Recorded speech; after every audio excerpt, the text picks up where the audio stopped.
नमस्कार शिक्षक साथी, आप सभी अपना अपना रिजल्ट चेक कर लिए होंगे सक्षमता का, और कहीं ना कहीं आपको पता भी चल गया होगा कि आपको कौन सा जिला अलॉट किया गया है। जहां तक ज़्यादा जो जानकारी मिल रही है 80 से 85% ऐसे शिक्षक हैं जिनको अपना जिला अलॉट कर दिया गया है।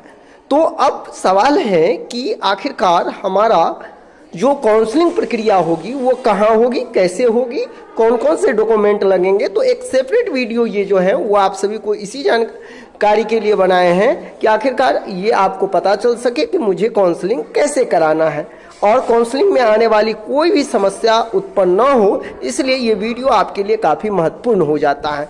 सबसे पहले तो आपको ये जानना होगा जो जिला आपको अलॉट किया गया है उसी जिला में आपका काउंसलिंग होगा। यानी कि यदि कोई शिक्षक पहले पूर्णिया में थे और अब वो दरभंगा में उनका अलॉट हो गया है जिला, तो उनका जो काउंसलिंग होगा वो न्यू यानी नया में जो आपका अलॉटेड जिला है वहीं आपका काउंसलिंग होगा। अब बात है कि जो काउंसलिंग प्रक्रिया आयोजित की जाएगी आपको पता ही है, जो कि आपके विज्ञापन में स्पष्ट तौर पे बताया गया था कि रिजल्ट जारी होने के बाद आपका जो है वो काउंसलिंग प्रक्रिया अपनाई जाएगी। अब इसमें भी आपको कौन कौन से डॉक्यूमेंट लगेंगे वो आपको ध्यान में रखना है। सबसे पहले यदि हम बात करें मैट्रिक का, तो मैट्रिक का प्रमाण पत्र और अंक पत्र आपको दोनों साथ में देने होंगे और उसका 2 प्रति आपको फोटो स्टेट करा करके अभी ही आप उसे रख लेंगे। एक ओरिजिनल प्रति और 2 कॉपी जो है आपको फोटो स्टेट करके एक फाइल में आपको रखना है। साथ ही यदि हम बात करें इंटर का, तो इंटर का भी 12th का भी आपका प्रमाण पत्र और अंक पत्र दोनों होना चाहिए, ओरिजिनल भी होना चाहिए और 2 अलग अलग आपको जो है वो भी होना चाहिए। साथ ही साथ यदि आप ग्रेजुएशन के आधार पर आवेदन किए हैं और उसमें अपलोड डॉक्यूमेंट किए हैं ग्रेजुएशन का भी, तो ग्रेजुएशन का भी आपको अंक पत्र चाहिए और प्रमाण पत्र दोनों चाहिए। साथ ही साथ जो लोग पीजी के आधार पर मान लीजिए 10+2 के शिक्षक होंगे तो उनको जो है दोनों प्रमाण पत्र उनको भी अपलोड यानी कि वहां लेकर के जाना होगा, जो आप यदि अपलोड किए थे तब। यदि अपलोड आप नहीं किए हैं तो आपको वो ले जाने की आवश्यकता नहीं है। ठीक उसी प्रकार यदि आप रिजर्व कैटेगरी से हैं, जैसे जो भी आप SC हैं, ST हैं, BC हैं, तो आपको वो भी सर्टिफिकेट काउंसलिंग के समय देना होगा और आपको आधार कार्ड ओरिजिनल रखना है 2 कॉपी में। ये भी आप यानी कि जितने भी प्रमाण पत्र मैं कह रहा हूं इन सभी प्रमाण पत्रों का आप 2 कॉपी बना लेंगे, 2 अलग अलग फाइल में एक एक प्रति करके, और सभी जितने भी आपके फोटो स्टेट प्रति होंगे सभी के सभी सेल्फ अटेस्टेड होना चाहिए, सभी पर आप सेल्फ अटेस्टेड कर लेंगे।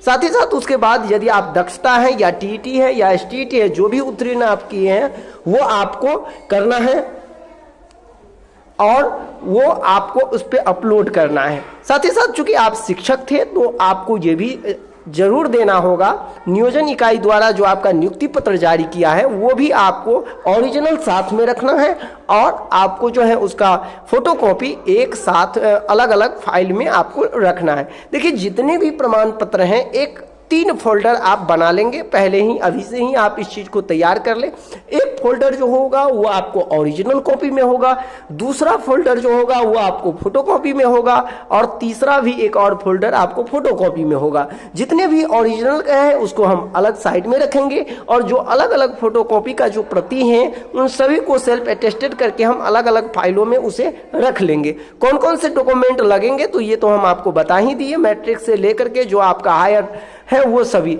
यदि आप स्वतंत्रता सेनानी का लाभ ले रहे हैं और या फिर दिव्यांग अभ्यर्थी का लाभ रहे तो ये भी आपको प्रमाण पत्र ओरिजिनल देना होगा और साथ में उसका भी फोटो स्टेट आपको साथ में रखना होगा। अब सवाल है कि इन सब की चीज़ों के अलावे आपको क्या रखना है।